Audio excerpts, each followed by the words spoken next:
The big takeaway for me was just Jokic and how good he is. Another 40-point triple-double last night.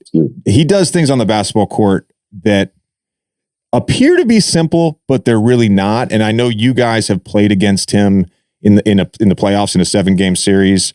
What do you see with Jokic? What is about him that is so special? Man, he is just like, it's crazy because he's not by any means the athletic guy on the floor, but he just knows his game. I think he's a player that just knows who he is on that court. And you put a small guy on him, and he punishes him. Somebody his size, he uses his smarts and wits. It's a tough matchup, and it's one that we failed to figure out so far. But I was blown away because I have quick hands, and like some of the passes that they were throwing to him, they were kind of out of his range, but the way that he could tip it and get it back to himself, those are usually steals, on anybody else. If that ball is thrown outside of your area, I'm getting it. And the way that he can just quick tip it and get it right back and go right up with it, and he gets up pretty quick for a guy that's not athletic. Like his second jump, he's right back on the play. So he's just a tough cover. And like we tried everything from switching to putting myself, Kawhi on him, to having Mace guard him. Like it was, we had no answer for him yesterday.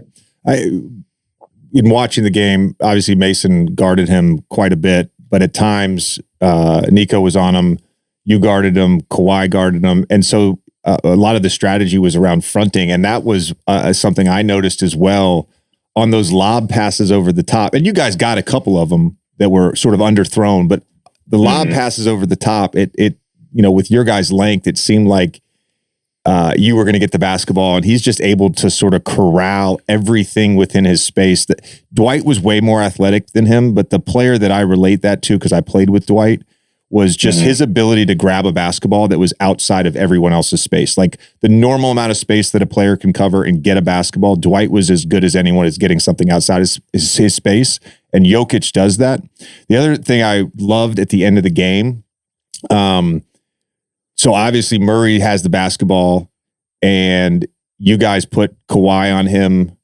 You were guarding Jamal, and they were running up another pick and roll. So a lot of times it was Eric Gordon's guy late game to get the first switch, and then they'd run the second pick and roll with Jokic to get Eric Gordon on him. And it's that like game of chess at the end of the game that I find so interesting, the manipulation of matchups, and everybody does it, but that's the part of the game that, to me right now, that is like really exciting. Yeah. I mean, because like you said, it's chess. And so like we were doing it on our end. We found like if Murray or KCP was going to guard me and Gordon was going to be on Kawhi, well, then I'll set the screen, put Kawhi on the block with a smaller player on him, like, KCP or Jamal Murray or Bruce Brown. Like we'll go at him that way as well.